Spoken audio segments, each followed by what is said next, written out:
hapon po sa inyong lahat. Executive Judge, Honorable Ivan Dizon, Vice Governor Joseph Villaverde Escucha, sa atin pong mga Bukal Joseph Christopher Panotes, Bukal Lucad de Lima, Bukal Rodolfo Gache, Bukal Teresita Malubay, Bukal Jerry Quinones, at Bukal Winnie Balse Oco. At siyempre po, Bukal Lucad de Lima, nabanggit ko na.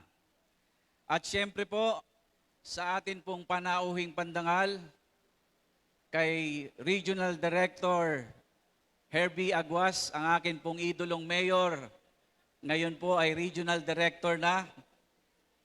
Sa akin pong kapatid, former Governor, Congressman and Vice Governor Roy Padilla Jr., kay Congresswoman Ma'am Liway Vinsons Chato, sa atin pong mga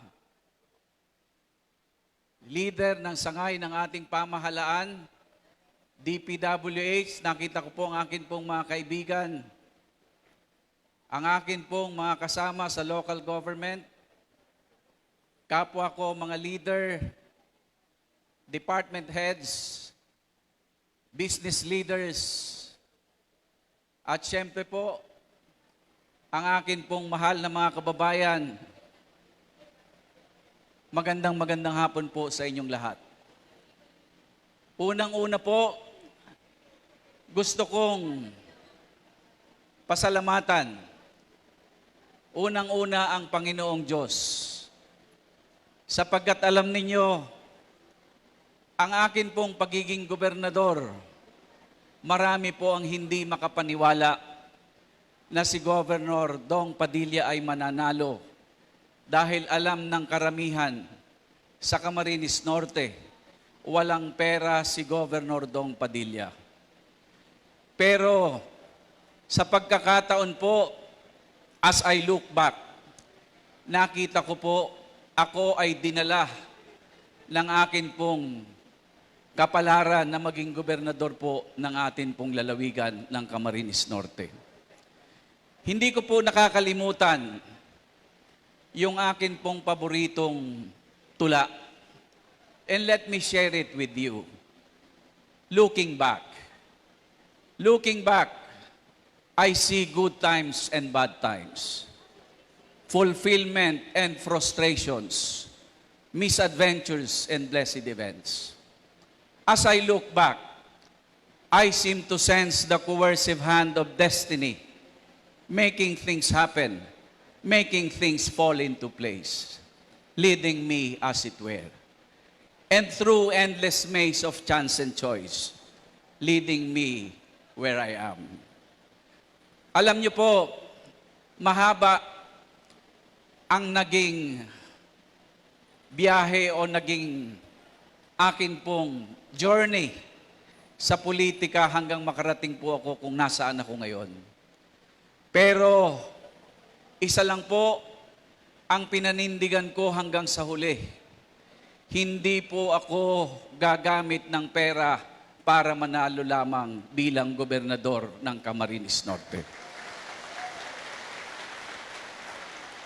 At sa pagkakataon pong ito, na ako ay napatunayan na meron palang pag-asa na manalo ang isang politikong walang pera.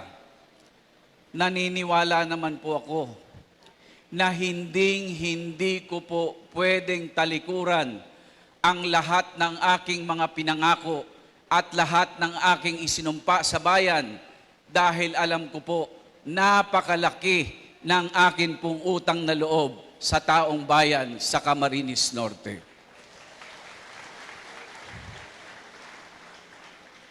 Gusto ko pong pasalamatan ang akin pong pamilya.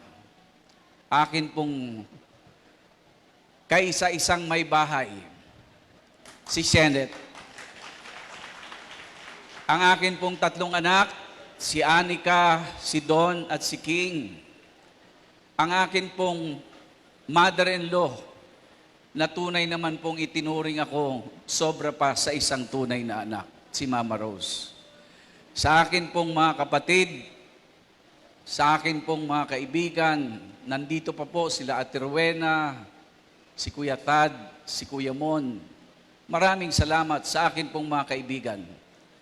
Alam niyo po, sa pagkakataon na ako po ay magsisilbi bilang governor ng ating probinsya, tandaan niyo po, asahan ninyo, nakasama ko po ang aking kaibigan, si Vice Governor Joseph Ascutia. Kami po ang magiging tagapagtanggol ng bawat mamamayan, lalong-lalo na ng mga mahihirap nating mga kababayan. Marami po akong sinumpaan, marami po akong ipinangako nung kampanya. At gusto ko po ngayon, ako na mismo ang mag-uulit sa inyo dahil gusto ko pong patunayan na meron pang politikong nakakaalala ng kanyang mga ipinangako pagkatapos ng eleksyon. Una, sa atin pong problema ng hanap buhay, ang Camarines Norte po is accorded as the poorest province among the 6 provinces in Bicol Region. Unang dahilan kung bakit tayo naghihirap, mas marami po ang walang trabaho kesa mayroon. Yun po ang dahilan kung bakit kami ni Vice Governor Joseph, kahit na wala kaming resources, pinilit namin. Dahil I know and Joseph, we know that we can make a difference. Una, aayusin natin ang hanap buhay sa lalawigan ng probinsya o sa lalawigan ng Camarines Norte sa pamamagitan ng pagdideklara na ang Camarines Norte ay bukas na bilang isang export processing zone province katulad po ng Bataan, Laguna at Cavite. Ipagpapatuloy po natin ang atin pong nabinbin na proyekto, yon pong Larap Integrated Development Project na kung saan ito po ang magsusulong na magkaroon ng trabaho sa loob ng lalawigan at ito na rin po ang magsusulong na magkaroon ng airport dito po sa lalawigan ng Camarines Norte. Tutulungan din po natin ang Magna Cron doon po sa Osmeña na maitayo yung coconut oil mills na kung saan ito po ay makakapagbigay ng additional na 1,000 manggagawa o trabaho sa mga manggagawa. At ito rin po ang makapagbibigay ng pagkakataon sa lahat ng atin pong mga coconut farmers na maitaas ang presyo sa loob ng atin pong lalawigan nang sa ganun po ay magkaroon naman ng asenso ang mga magsasaka ng mga magnyunyog. Pangalawa, aayusin natin ang edukasyon ng atin pong mga kabataan. Isusulong po natin sa elementary hanggang senior high school, ito pong tinatawag nating education subsidy, na kung saan kahit sa uniform, gamit at yung miscellaneous at laboratory ng senior high school ay matugunan ng atin pong pamahalaan. Nang sa ganun po, mawala na ang dahilan na mga taga-Camarines Norteng kabataan hindi nakakatapos ng senior high school. Bakit po natin isusulong ito?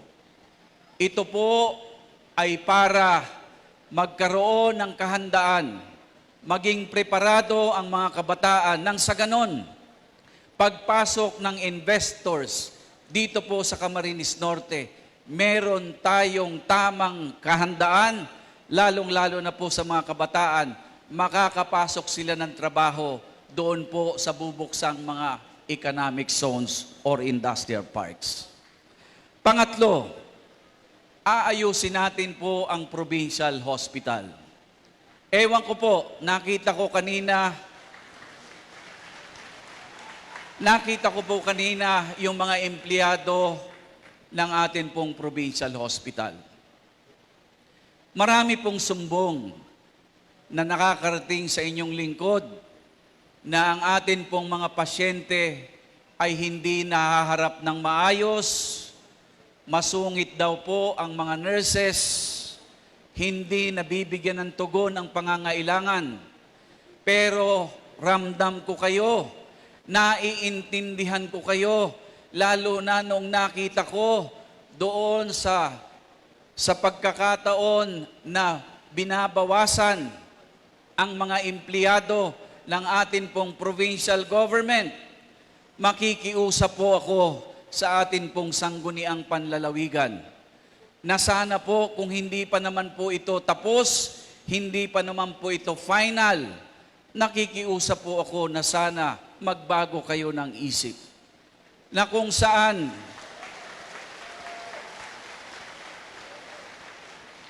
maawa tayo sa atin pong lalawigan. Humihingi ng saklolo ang atin pong mga kababayan. After 2 years of pandemic, kailangan po natin ng maayos na isang ospital. Si Kuya Dong po, umikot na sa provincial hospital. Nakita ko po, yun pong ating ospital wala ng room for expansion. Ang probinsya po ng Camarines Norte, 8 oras magsimula dito hanggang Manila. 3 hours hanggang Naga. Mga taga Camarines Norte na uuobliga pang pumunta sa BMC dahil nandoon yung maayos na ospital. Naniniwala po ako, kaya nating ibangon ang provincial hospital. Ang kailangan lang natin, mahal kong mga sangguniang panlalawigan members, magtulong-tulong tayo. Let us have a common aspiration na kung saan, kung ano ang hinihingi ng atin pong mga kababayan, yun po ang atin pong tugunan, yun po ang ating ibigay. Si Kuya Dong, nangangarap, una, aayusin muna natin ang serbisyo ng provincial hospital. Sa mga pagkakataon, ako po'y nakipag-usap na sa PAGCOR, nakipag-usap na sa DOH sa pamamagitan po ni Senator Robin Padilla. Kami po ay magtutulong-tulong makapagtayo ng bagong ospital na tatawagin nating Camarines Norte General Hospital na kailangan ng atin pong probinsya. Pang-apat, kailangan po nating maging prioridad ang supply ng tubig sa Camarines Norte. 282 barangays. Umikot po kami ni Vice Governor Joseph.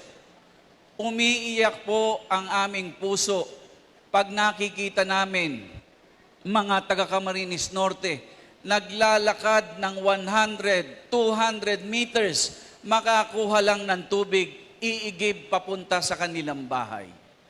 Alam niyo po, there is so-called 2040 vision na kung saan by 2040, kailangan daw lahat ng Pilipino ay middle class. Pero the question is, paano tayo magiging middle class kung ultimo tubig? Sabi ko nga po, tanggalan nyo na ako ng kuryente, huwag nyo lang akong tanggalan ng tubig. Sabi ko, paano magiging middle class ang Camarines Norte kung ultimo tubig problema ng atin pong mga kababayan? Nakikiusap po ako sa atin pong sanggunian panlalawigan. Magtulong-tulong tayo. Isang direksyon. Tanggalin natin ang politika. Tapos na ang eleksyon. Isa lang ang pinanumpaan natin. Tayo ay nanunumpa na tayo ay magsisilbi sa atin pong mamamayan at hindi sa interes ng kahit sinong politiko.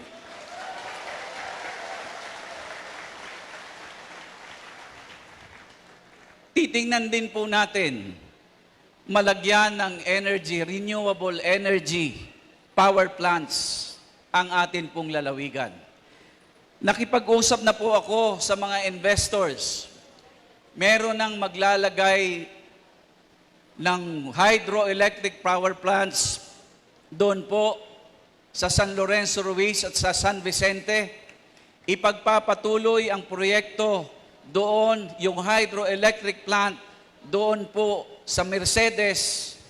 Magkakaroon ng pagkakataon sa pamamagitan ng malawakang pag-aaral na magkaroon tayo ng windmills.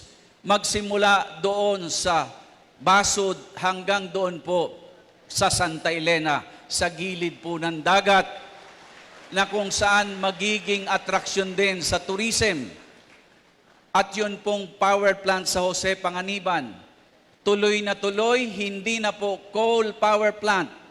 Ito po ay mas ligtas, mas malinis. Yun pong itatayong 300 megawatt liquefied natural gas combined cycle na magiging solusyon sa malawakang brownouts dito po sa Camarines Norte. Alam nyo, bakit namin isinusulong ni Vice Governor Joseph na maging maayos ang kuryente natin? Tandaan nyo po, hanggat hindi nagiging maayos ang supply ng kuryente sa atin, walang papasok na investors, walang papasok na mamumuhunan sa Camarines Norte hanggat hindi natin inaayos ang tubig at kuryente sa atin pong lalawigan.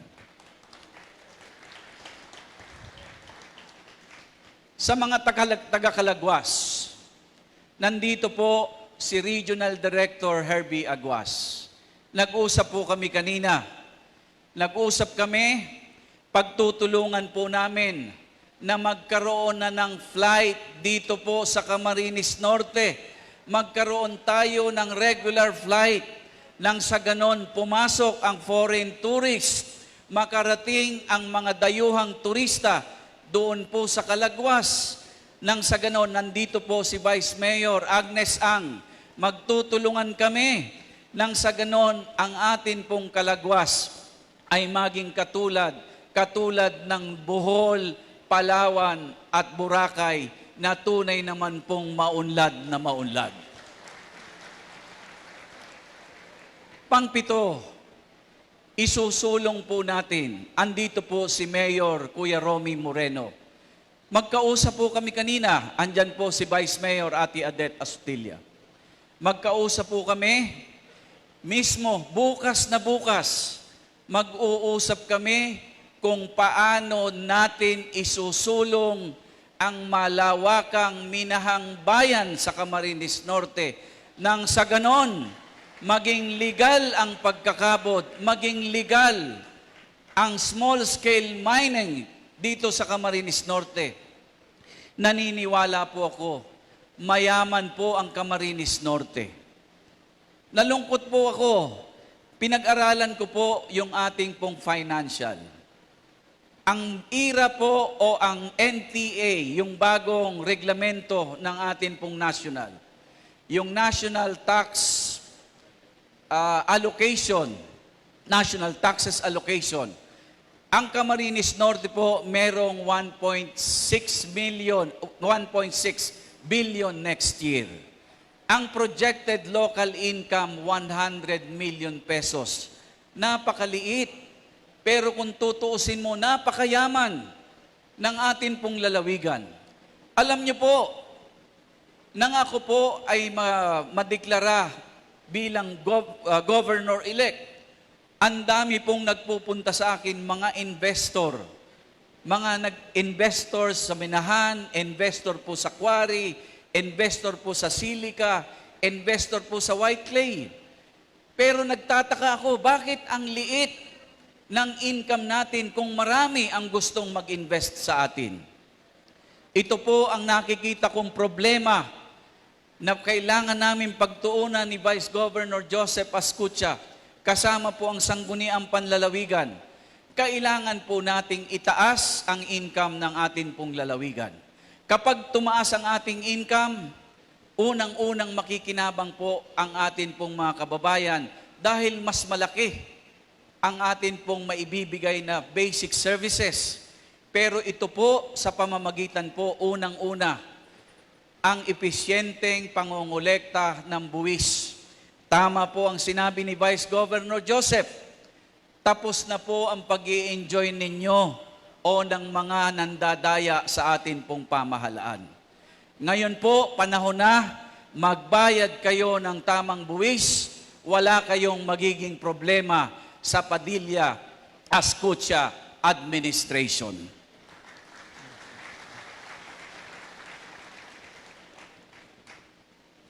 Ang isusunod po natin, panahon po ito ng pagsasaayos ng edukasyon. Kanina po, kausap ko si Kuya Romy, ang hinihingi po ng Paracale, sana po merong representante ang atin pong State University or State College. Pagtutulungan po natin na magkaroon na ng State College campus doon po sa Paracale. Pagtutuunan natin magkaroon ng State College campus sa Kapalonga nang sa ganon ay hindi na kailangan pumunta ng mga taga-Kapalonga at Paracale dito po sa Dait. Pagtutulungan din po natin magkaroon ng LGU Run TESDA skills training doon po sa bayan ng Santa Elena sa Kapalonga nang sa ganon hindi nyo na kailangan pumunta sa Labo, hindi nyo na kailangan pumunta dito po sa Dait. Ngayon, kailangan po natin, ako po humihingi ng tulong sa atin pong mga department heads. Una, mag-usap po tayo. Bukas po kami ni Vice Governor Joseph sa lahat ng inyong suhestyon. Ang gusto po namin, makapagtrabaho tayo ng maluwag. Lahat ng inyo pong hihilingin, lahat ng inyong gusto, sabihin niyo po sa amin. Nang sa ganon, kami po ay makatugon sa inyo pong mga pangangailangan. Unang-una, kailangan po natin pag-aralan ang atin pong computerization dito po sa lalawigan ng provincial government. Nakita ko po, hindi pa tayo computerized. Kausap ko po yung ilang department heads nung ilang araw lang ang nakalipas. Nagulat ako, manual pa raw ang provincial government. Diyos ko po, 2010, naging mayor po ako ng Panganiban. Ang unang-unang ginawa ko, first 100 days, kinomputerize po namin ang local government, Hubose, Panganiban. Way back 2010, 2022 na po ngayon, kailangan na po nating humabol sa teknolohiya. Pangalawa, pagsasaayos po ng mga quarries.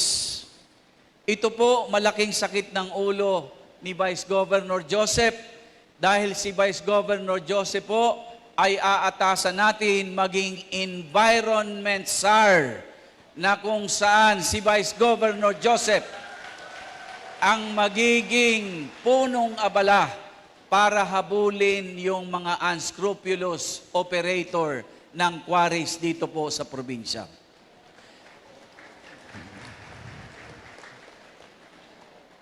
Riripasuhin po natin sa tulong po ng Sangguniang Panlalawigan ang atin pong tax ordinance. Pagtulungan natin, pag-aralan natin, paano natin patataasin ang income ng atin pong probinsya.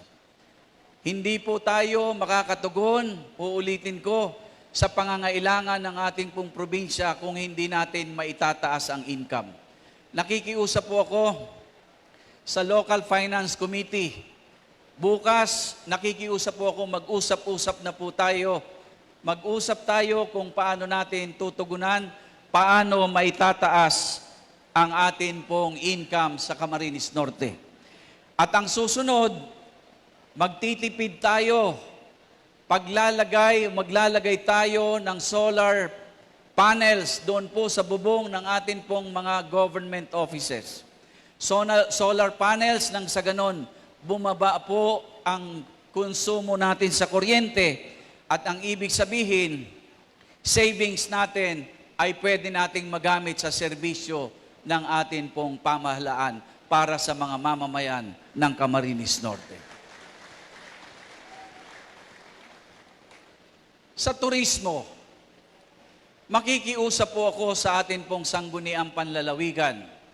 Bukas po, susulat ako sa sangguniang panlalawigan para suspindihin muna ang implementasyon ng ordinansa na nagsasabing ang lahat ng turista na pupunta sa Calagwas ay dadaan po doon sa Talisay Wharf. Makikiusap ako, hindi ibig sabihin na ito po ay panghabang buhay. Makikiusap ako sa inyo, pag-aralan natin yung ordinansa. Let us be sensitive to the plight of our people. Kung ano ang hinihingi, kung ito naman po ay hindi kalabisan, bakit hindi po natin ibigay? Tignan po natin, Paracale ay umiiyak, Vinsons ay umiiyak. Ngayon, ito na po ang pagkakataon, malaya na tayo. Ito po ang pagkakataon, bigyan natin ng kalayaan ang turista. Kung gusto nilang dumaan sa Talisay, hayaan nating dumaan sila sa Talisay. Kung gusto nilang dumaan sa Vinsons, hayaan natin silang dumaan sa Vinsons. At kung gusto nilang dumaan sa Paracale, hayaan natin silang dumaan sa Paracale. Ang importante, nandyan po si Vice Mayor Agnes Ang, ipaabot ko po ang aking mensahe kay Mayor Segundo. Ang importante, ang control ay nasa inyo bilang local government ng Vinsons. Palalakisin po natin ang Provincial Price Control Council na kung saan ito po ay aktibong magmo-monitor ng presyo ng lahat ng basic commodities dito po sa lalawigan ng Camarines Norte. Ito po ay mukhang nakaligtaan na. Sa Jose Panganiban, ang taas po ng presyo ng pagkain. At ito pa ang masakit. Napapansin ko, dumadaan ako ng Sipukot, dumadaan ako ng Kalawag. Diyos ko po, 10 piso, 8 piso ang diferensya ng krudo at gasolina dito sa bayan ng Daet. Vice Governor, pare, mga bukal, panahon na po ito. Matagal ko na pong naririnig na may kartel ang fuel dito po sa Camarines Norte. Gusto ko pong ipaalam sa lahat ng operators ng atin pong gasoline, ng atin pong fuel, kung meron man pong kartel, nakikiusap ako, huwag nyo nang intayin na mabuko namin na may kartel talaga dito sa Camarines Norte dahil mananagot kayo sa amin ni Joseph Ascutia.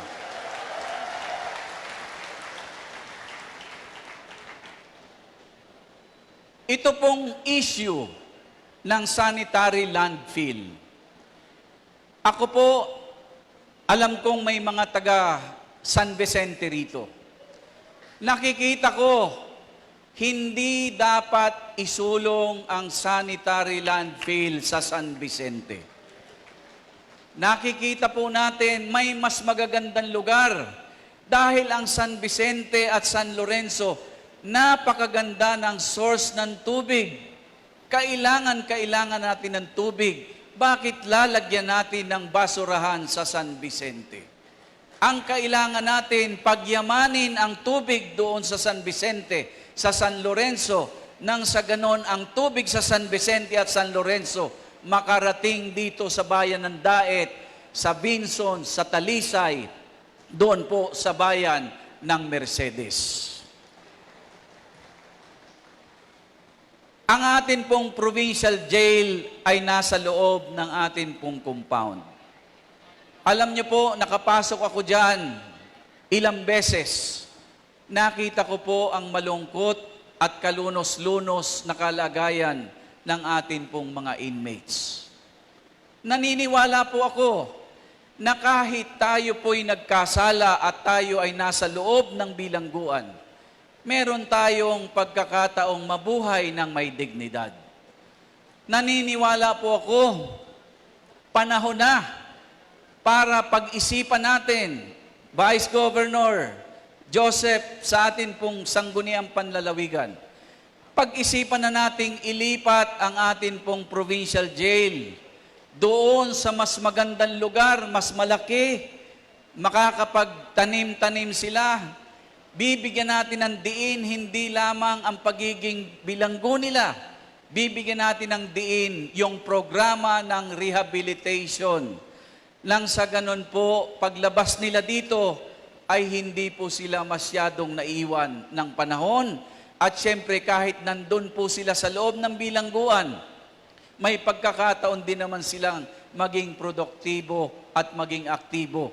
At ako po, sinusuhestyon ko sa provincial government, sa pamamagitan po ng atin pong sangguniang panlalawigan, kapag nailipat na natin ang provincial jail, yan naman po ang magiging tahanan ng New Camarines Norte Legislative House na magiging opisina ng atin pong sangguniang panlalawigan members at ng atin pong BC Gobernador.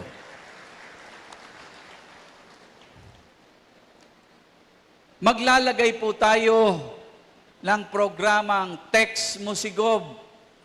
Ito po, Text Musigob, meron kayong numero, i-text nyo sa amin ni Vice Governor lahat ng inyong sumbong, lahat ng inyong suhestyon, lahat ng inyong concern. At asahan nyo po ang inyo pong mga sumbong ay aaksyonan namin. Pangalawa, magsusulong tayo ng command center nang sa ganon yung nakita po namin sa Legazpi na kung saan later on ang command center nila evolve into Provincial 911. Ibig pong sabihin, nangangarap tayo na magkaroon ng 911, Rescue 911 sa loob ng lalawigan ng Camarines Norte. Marami pong reklamo sa task force. Siguro po merong mga empleyado ng task force dito. Patawarin niyo ako, napakaraming negatibong sumbong sa inyo, ang daming reklamo, at bilang bagong gobernador, I have no choice but to dismantle the governor's task force.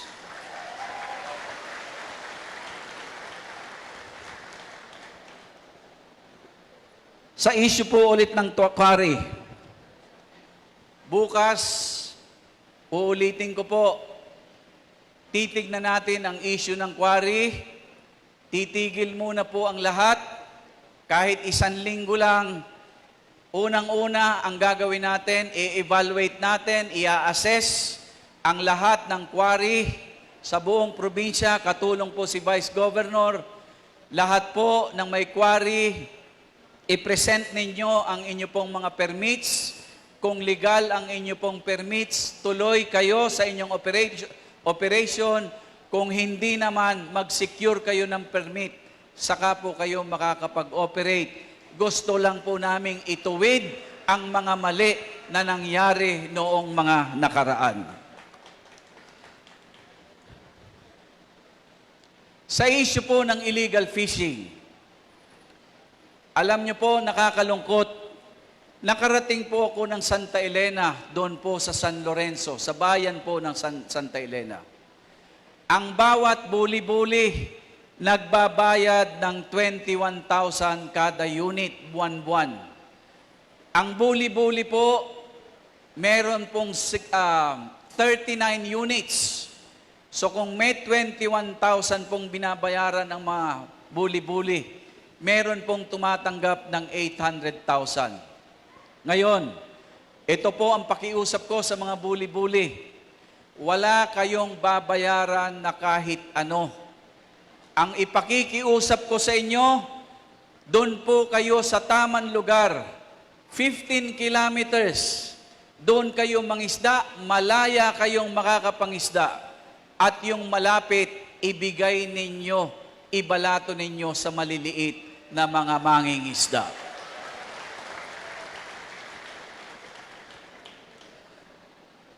Mahal ko pong mga kababayan, alam ko pong hindi simple ang lahat ng akin pong mga sinabi. Kailangan ko po ng tulong ng bawat taga Camarines Norte. At dito po sa Kapitolyo, mahal ko pong mga kapatid sa paglilingkod, tandaan niyo po ang aking sasabihin. Ang ilan sa inyo pumasok sa panahon ni Governor Roy Padilla Jr. Maaari ang ilan sa inyo pumasok pa sa panahon ni Roy Padilla Sr. Ang ilan sa inyo, panahon ni Governor Atoy Tipoco. At ang ilan sa inyo, pumasok sa panahon ni Governor Edgar Talyado. Pero tignan niyo po, kayo po ay nandito, but the politicians just come and go. Kaya po ang akin pong pakiusap, hindi nyo kailangang sumipsip sa akin. Hindi nyo kailangang sumipsip kay Vice Governor Joseph. Ang hinihingi ko po, magtrabaho kayo ng tama. Look after your retirement. Huwag kayong maging panatiko ng politiko. Don't be a fanatic of politicians because politicians just come and go. And here you are. And you have to look after your retirement. Dahil kami, every 3 years, kailangan naming humarap sa bayan, re-eleksyon. Kaya uulitin ko, hindi nyo kailangang sumipsip. Ang kailangan nyo, look after your job, trabahuhin nyo ng tama, magsilbi kayo sa taong bayan. Tandaan nyo, maaaring ako ang governor, pero hindi ako ang boss. Ang boss natin ay ang taong bayan na dapat nating tunay na pagsilbihan.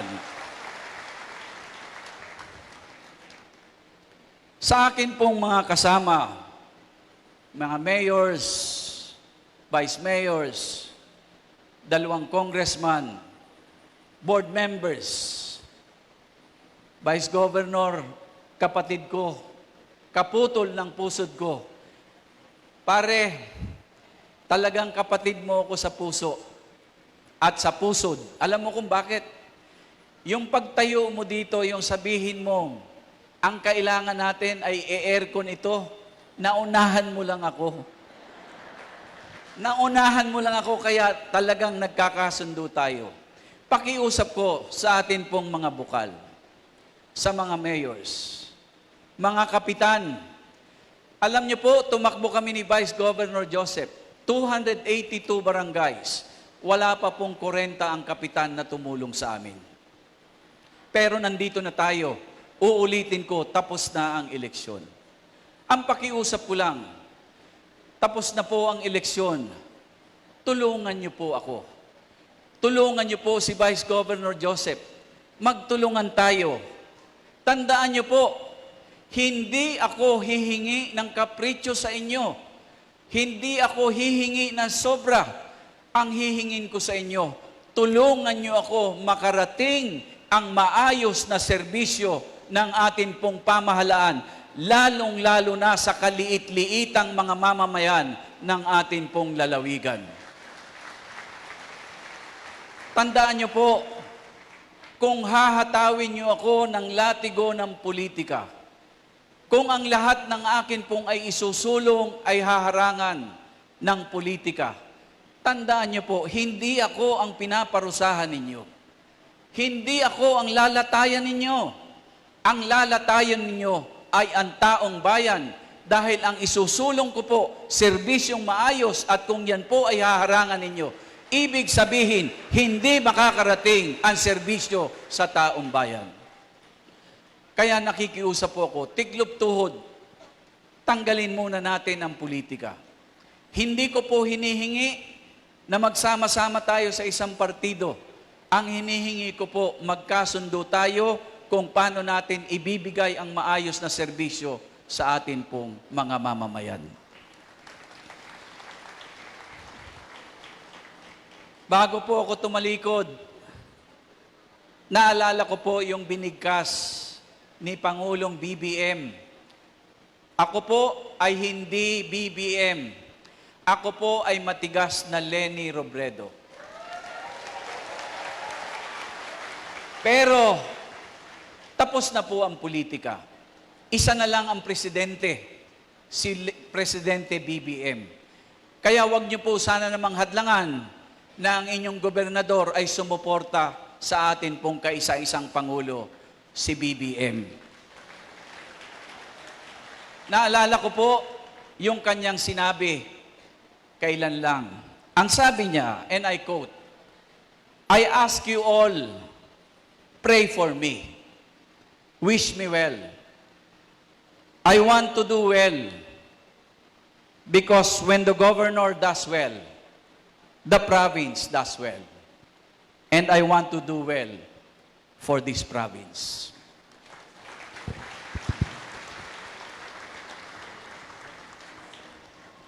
Sa lahat po, uulitin ko, hindi ko man po kayo nabati, lahat isa-isa, hindi ko man po nabanggit ang inyo pong mga pangalan. Tandaan niyo po, habang nabubuhay si Dong, ay ako po ay nakabaon sa utang na loob sa bawat isa sa inyo.